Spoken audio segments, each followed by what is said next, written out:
Ada ulama yang langsung mengharamkan musik, ya, mengharamkan musik. Mengapa? Karena ketika kita lihat fenomena sound horeg, itu kita lihat saja Islam itu mengharamkan sesuatu kemungkinannya pasti dua. Tinggal lihat saja sound horeg ini, oke, mungkin ada yang mengatakan, tapi kan ini punya dampak terhadap ekonomi. Ya, ini kan kita juga akhirnya apa namanya, yang para pengusahanya itu akhirnya UMKM, memunculkan UMKM, memunculkan ada transaksi. Ya. Lalu terkait keberadaan sound horeg, terlepas dari adanya fatwa yang haram, yang itu saya rasa nggak perlu dipertanyakan lagi lah. Kenapa kok diharamkan? Lah, jelas-jelas sudah seperti itu, kenapa nggak diharamkan? Assalamualaikum warahmatullahi wabarakatuh, Sobat Ngopi. Sudah pada ngopi belum? Ngopi bukan sembarang ngopi, ngolah pikir. Kali ini kita akan membahas hal yang juga masih ribut. Ini ditanyakan oleh apa namanya, netizen. Gimana Pak Faisal? Ini Tat, dari saudara kita ini Tat, dari Pak Abdul. Apa inilah ya. Nah, ini mereka mempertanyakan gini Tat, pandangan Ustadz Wahyudi tentang fenomena sound horeg. Nah, Ustadz kan juga dari daerah sana nih. Apalagi Majelis Ulama Indonesia itu kan sudah bikin fatwa haram, Tat.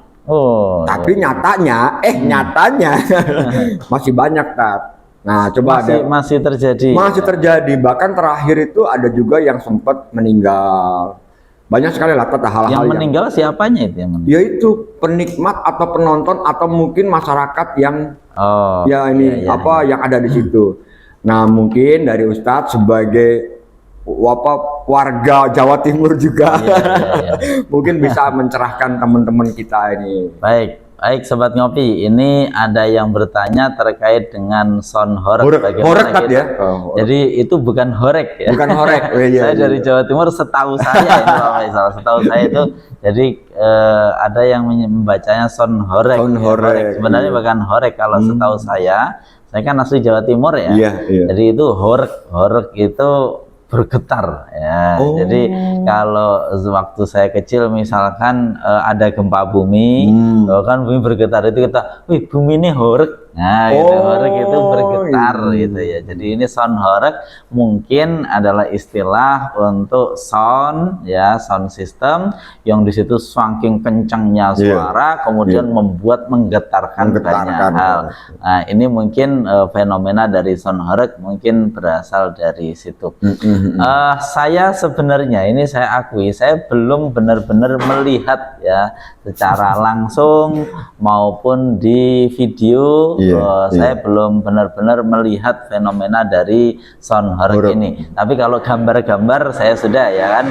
Kalau di berita itu kan biasanya kelihatan foto-foto, itu saya hanya melihat sekedar itu, belum melihat benar-benar suaranya sound horeg seperti apa. Paling ada di konten-konten itu yang kita lihat sekilas-sekilas saja. Jadi ini kita akan menanggapi Sobat Ngopi sekalian terkait dengan sound horeg. Nah, bagaimana terkait dengan sound horeg ini? Sebenarnya kita awali terlebih dahulu dari musik, Pak Faisal. Nah, jadi ini pembahasannya kita awali dari musik terlebih dahulu, karena sound horeg itu yang disuarakan apa kan musik kan, Nah, terkait dengan musik sendiri, ini ulama itu sebenarnya sudah ada ikhtilaf, sudah ada perbedaan pendapat terkait dengan musik. Apakah musik itu boleh ataukah tidak boleh. Nah, ulama yang seperti pernah saya sampaikan bahwasanya ulama selalu dalam setiap permasalahan yang sifatnya ijtihadi, yang sifatnya itu tidak ada nasnya, itu pasti ulama terbagi. Menjadi ada yang kaku, ada yang luas, ada yang terlalu luas, dan ada yang di tengah-tengah. Ini mesti begitu, dalam semua hal. Yang sifatnya ijtihadi, yang sifatnya sesuatu yang baru, fenomena yang baru ada, di zaman dulu belum ada, sehingga belum ada nasnya yang jelas. Maka ulama berijtihad. Ketika berijtihad, nanti pasti ulama terbagi menjadi beberapa ini tadi. Ada yang kaku, kaku, kemudian ada yang luas, ya, terlalu luas, ada yang tengah-tengah. Nah, ini dalam banyak hal Pak Faisal. Baik Sobat Ngopi, terkait dengan musik pun sama. Ada ulama yang langsung mengharamkan musik. Ya, mengharamkan musik. Mengapa? Karena ini musik itu disebutkan itu sesuatu yang bisa menjauhkan kita dari mengingat Allah. Ya, coba ketika kita mendengar musik itu efeknya itu kita jadi lupa Allah atau jadi mengingat Allah. Kan banyak efeknya, otomatis kita langsung mengikuti irama musik itu kebawa, dan terbawa lah, karena itu memang masuk ke dalam alam bawah sadar kita, masuk ke otak kanan kita. Kalau musik itu kan otak kanan, dan itu pengaruhnya secara langsung, secara jibilah, secara karakter kita akan terpengaruh. Nah, misalkan kita dengarkan musik yang ya otomatis kita akan ngangguk-ngangguk gini Pak Faisal. Nah, ngangguk-ngangguk ini, nah itu kemudian karena ini membuat manusia itu lupa dari Allah, lupa dari akhirat, maka ada yang mengharamkan. Nah, terus kemudian ada yang membolehkan. Jadi musik ini boleh, sebenarnya musik ini boleh. Yang membuat tidak boleh itu muatan di dalamnya. Jadi muatan di dalamnya. Jadi musik itu pada dasarnya sebenarnya boleh, yang menjadikan tidak boleh karena liriknya. Misalkan ada syair-syair, ada lirik lagunya yang mencantumkan hal-hal yang haram, misalkan memuja manusia, ya, kemudian atau ajakan untuk berbuat buruk, misalkan seperti itu, maka kemudian itulah yang menjadikan haram, atau kemudian menjadikan orang terpengaruh untuk minum minuman keras. Nah, maka efeknya inilah yang membuat musik itu menjadi haram. Sebagian seperti itu, sebagian lagi kemudian menyatakan bahwasanya musik itu boleh dengan ketentuan A, B, C, D. Nah, seperti itu. Termasuk ketentuannya adalah ketika musik itu tidak membawa kepada hal-hal yang diharamkan. Nah, baik, ini terkait dengan musik. Maka di sini kita ambil jalan tengah saja ya terkait dengan musik. Kita menggunakan, misalkan kalau yang haram sudah nggak perlu dibahas ya, berarti sound horeg langsung otomatis haram kan, kalau musik itu diposisikan haram. Tapi kita pakai pendapat yang agak luas saja, bahwasanya ini musik itu sebenarnya sesuatu yang boleh, sesuatu yang mubah, sesuatu yang tidak ada larangan. Lah, tergantung diisi dengan apa. Nah, maka sebenarnya kemudian ketika kita lihat fenomena sound horeg itu, kita lihat saja Islam itu mengharamkan sesuatu, kemungkinannya pasti dua. Yang pertama, sesuatu itu memang sesuatu yang buruk sekali, atau sesuatu yang ada baiknya tapi buruknya lebih besar. Contoh misalkan ya, ini Al-Quran ini sangat fair Pak Faisal ya. Al-Quran ini saya katakan sangat fair. Maksudnya begini, zaman era dulu itu ada kebiasaan tradisi masyarakat itu minum khamr dan berjudi. Itu sudah menjadi bagian tradisi dari masyarakat waktu itu, zaman jahiliyah. Terus kemudian mereka tanya, ini sebenarnya gimana sih hukumnya berjudi dan minum khamr? Karena Islam kan baru datang, baru datang, sementara masyarakatnya itu sudah sangat membudaya dan tradisi. Tidak ada kumpul-kumpul kecuali ada dua hal ini. Tidak ada kumpul-kumpul apapun bentuknya kecuali ada dua hal ini, yaitu minum khamr dan berjudi. Maka kemudian muncullah ayat yas'alunaka 'anil khamri wal maisir. Mereka bertanya kepadamu tentang minum khamr dan berjudi. Qul, katakanlah Muhammad, fihima itsmun kabir. Pada keduanya itu ada dosa yang besar. Wa manafi'ul linnas, tapi juga ada manfaatnya untuk manusia. Nah, ya, artinya Al-Qur'an itu mengatakan ini memang ya, kalau kalian mengatakan ini kan ada manfaatnya, iya, oke lah ada manfaatnya. Tapi wa ismuhuma akbaru min naf'ihima. Tapi madharatnya, dosanya juga lebih besar daripada manfaatnya. Maka ada sesuatu yang dilarang oleh agama Islam ini yang memang benar-benar buruk, tidak ada kebaikannya sama sekali. Contohnya sihir, itu tidak ada kebaikannya sama sekali, ya. Tapi ada sesuatu yang mungkin ada manfaatnya tapi sedikit sekali. keburukannya, efek buruknya lebih besar, maka diharamkan.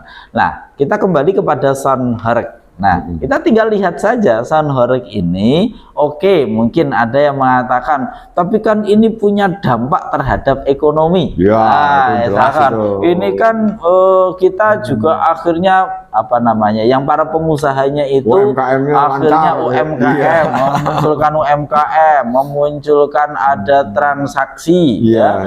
Nah, kalau sekedar itu alasannya, itu namanya prostitusi, itu juga ada efek ekonomi. Loh, iya enggak Pak Faisal ya?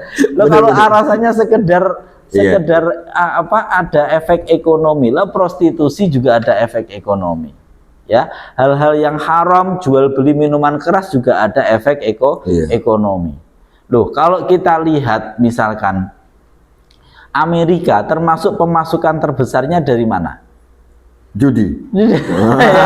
Ya kan dari kota Las Vegas ini. Ya kan, artinya sesuatu yang buruk memang ya bisa saja menjadi perputaran uang, menjadi mendatangkan secara manfaat, tapi wa itsmuhuma akbaru min naf'ihima, dampak buruknya, dosanya lebih besar. Lah, dosa terbesarnya apa? Karena kita masyarakat beragama, yang kita bahas masyarakat Islam tentu ya. Fatwa haram itu kan mengikat pada masyarakat Muslim ya. Yang kita bahas keburukan yang paling buruk apa? Yang jelas itu membuat orang terlupa dari Allah, yang pertama. Yang kedua, membuat munculnya berbagai kemaksiatan yang lain. Nah, contoh kemudian tadi son horeg ini apa efek-efek buruknya misalkan, ya itulah banyak orang yang kemudian tidak nyaman kalau ada orang sakit bagaimana, terus kemudian kalau ada orang tua bagaimana, ya, terus kemudian rumah-rumah bergetar semua, ya. Belum lagi efek lainnya adalah yang kemudian sekarang di akhir-akhir itu saya lihat di berita-berita banyak, yaitu munculnya penari-penari yang membuka aurat. Itu Pak Faisal. Pokoknya wow lah. Membuka aurat, kemudian jogetnya seperti itu, ini tentu jauh dari agama. Ya, yang seperti itu tentu jauh dari agama. Lah, ini sebenarnya Pak Faisal, agama itu terkait dengan boleh dan tidak boleh, haram dan yang tidak, yang posisinya seperti ini ya, fenomena-fenomena seperti ini, sebenarnya kita tidak perlu banyak dalil. Ya, Rasulullah suatu saat didatangi oleh seorang sahabat itu menanyakan tentang hal-hal yang macam-macam, itu Rasulullah cuma istafti qalbak, tanyakan hatimu. Ya, lah sebenarnya ketika kita tanyakan hati kita lah, tanyakan hati kita ya. Misalkan kita nggak usah, saya lebih sebelum ke son horeg terlebih dahulu ya, kita tanyakan hati kita tentang yang mungkin lebih masih ditolerir oleh masyarakat lah, yang mungkin masih lebih ditolerir oleh masyarakat. Apa itu? Terkait dengan apa sih namanya kalau ada musik, pagelaran musik itu apa namanya? Konser. Coba misalkan ya, adanya konser, kalau konser itu kan ada yang kayak bebas nggak pakai bayar, itu apa sih namanya biasanya ya, konser ya, festival. Yang kayak dangdutan itu campur sari itu. Apa yang kayak dangdutan kayak gitu kan, ada itu biasanya orang kalau punya koplo ya, kayak gitu lah ya, kan ya, kayak gitu kan biasanya ada itu kan di Pantura, masyarakat Pantura itu kan ada misalkan yang seperti itu saja. Nah, sudah, ini saya nggak pakai fatwa ya, nggak usah fatwa yang ini, nggak usah fatwa. Ini masyarakat kita, mohon maaf, masyarakat kita mentolerir ini.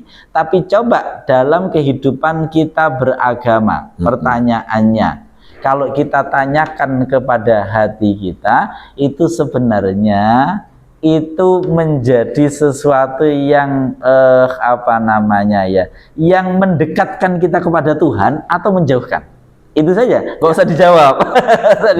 Dijawab pada diri kita masing-masing. Jadi terlepas dari fatwa halal dan haram, kalau memang untuk orang umat beragama ya, seorang muslim Rasulullah punya itu tadi, istafti qalbak. Kita umat beragama, kita umat muslim, itu kita hidup bukan hanya di dunia ini Pak Faisal. Kita hidup tidak hanya di dunia, kita hidup di dunia ini dijadikan bekal untuk tujuan akhirat. Nah ini yang kita seringkali lupa. Mengapa kok kita lupa? Karena kita punya hawa nafsu. Hawa nafsu kecenderungan kepada yang rendah itu akan terus mendominasi diri kita. Kemudian ini diperparah dengan adanya setan yang menunggangi hawa nafsu kita.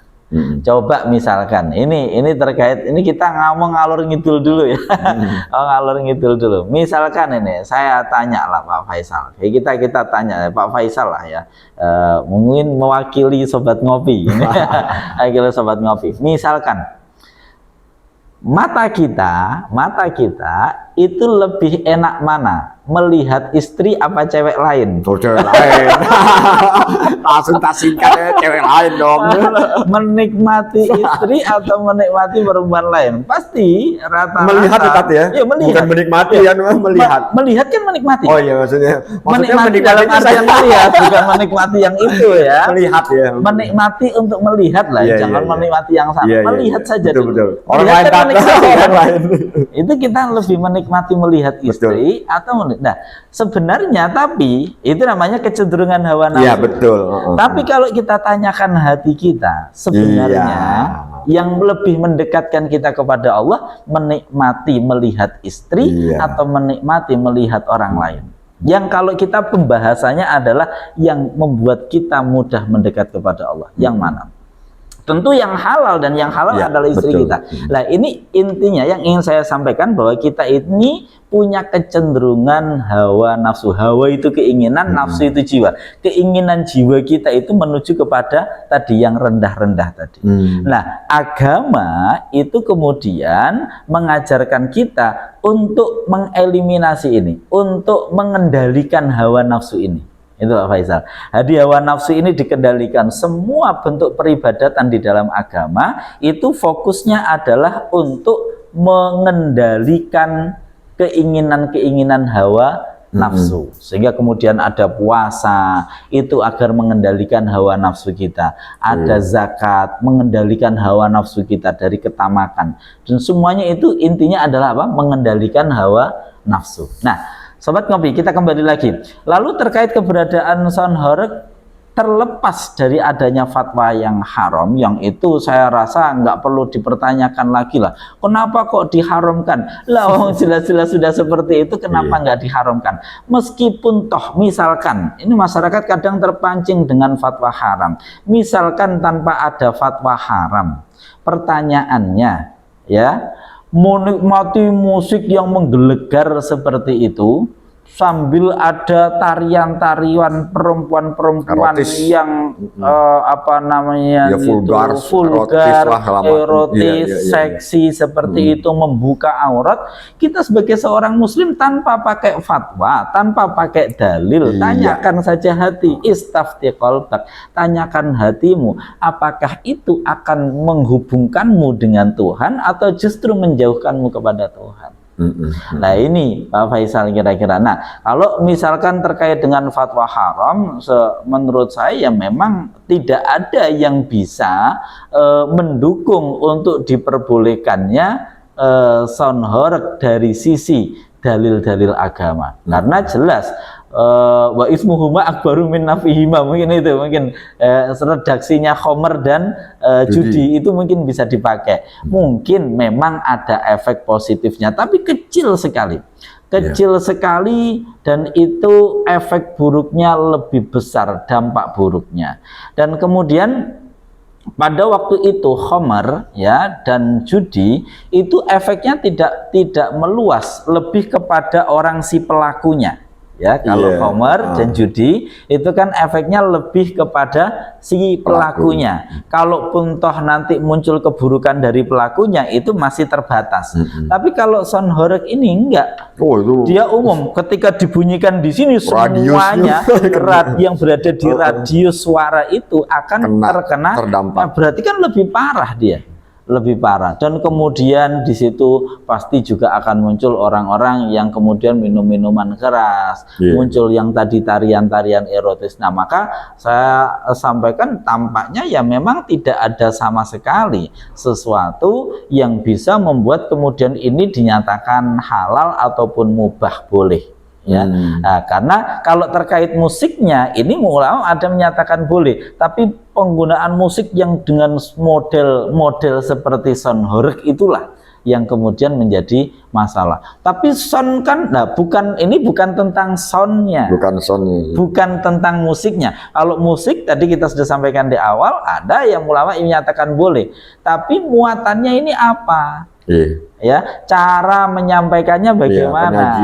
Penyajiannya ternyata musik ini disajikan dengan seperti penyajian musik yang dengan cara seperti itulah yang diharamkan. Nah, seperti itu. Maka ketika ada netizen, memangnya masjid musola nggak pakai sound? Loh, ini bukan tentang soundnya, ya. Kalau tentang sound nggak ada masalah seperti itu. Ini tentang penyajian sebuah musik yang dengan cara seperti itu, yang kemudian memunculkan banyak sekali madharat, banyak sekali hal-hal yang berdampak negatif. Nah, terkait dengan ini punya dampak ekonomi, itu disebut oleh Allah bukan hanya kebaikan yang punya dampak ekonomi, keburukan pun punya dampak ekonomi. Kullan numiddu haula'i wa haula'i min ata'i rabbik. Jadi yang baik maupun yang buruk semuanya pasti secara ekonomi itu pasti punya dampak,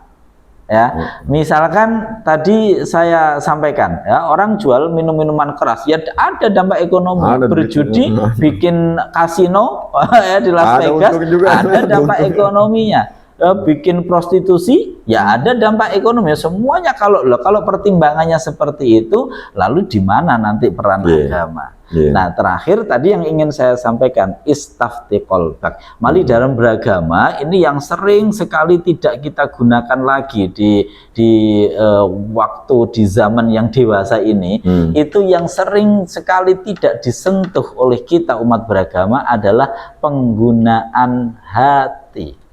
Kita terlalu tekstual di dalam beragama. Dalilnya mana? Ininya mana? Qurannya mana? Berhentilah tekstual, gunakan hati. Bukankah kita beragama itu untuk mendekatkan diri kita kepada Tuhan? Ya, bukankah kita beragama ini untuk mengendalikan hawa nafsu kita yang sangat liar? Oh, hawa nafsu kita ini nggak pakai apa-apa itu sudah liar sekali, apalagi difasilitasi. Kan gitu Pak Faisal. Saya sampaikan hawa nafsu kita ini, kita nggak ada apa-apa, kita tadi saya sampaikan misalkan melihat istri dengan melihat orang lain, misalkan karyawan Indomaret lah, sudahlah itu tiap hari kita temui. Tentu nafsu kita ini dalam konteks yang baik saja itu liar luar biasa. Apalagi difasilitasi. Benar. Difasilitasi dengan yang seperti itu, tentu akan lebih kencang. Nah, berarti kita bisa simpulkan, marilah kita gunakan hati. Nah, ini menggunakan hati ini Pak Faisal yang sangat penting di dalam beragama, karena beragama ketakwaan at-taqwa hahuna. Ketakwaan itu di sini kata Rasulullah. Ketakwaan itu di dalam hati. Nah, ini bukan tentang teks, oh ini ada fatwa.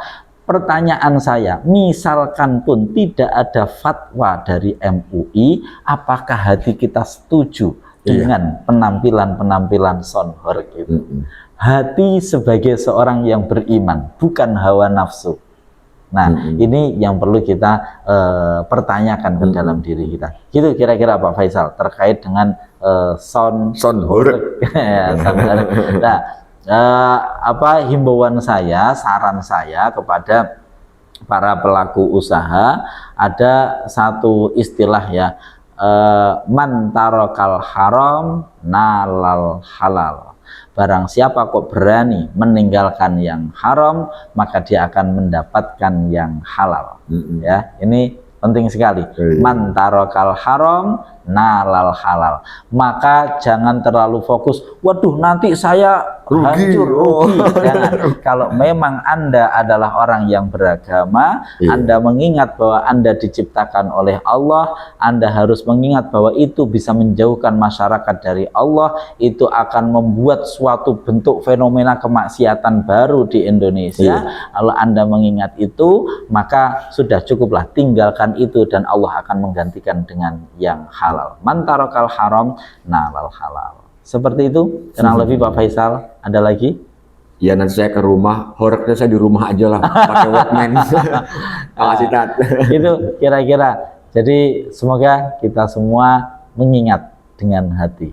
Agama itu bukan hanya di akal, agama itu juga harus dirasakan di dalam hati. Gunakan nalar, gunakan logika hati untuk kita mencerna apa saja, sehingga kita memiliki rasa di dalam beragama.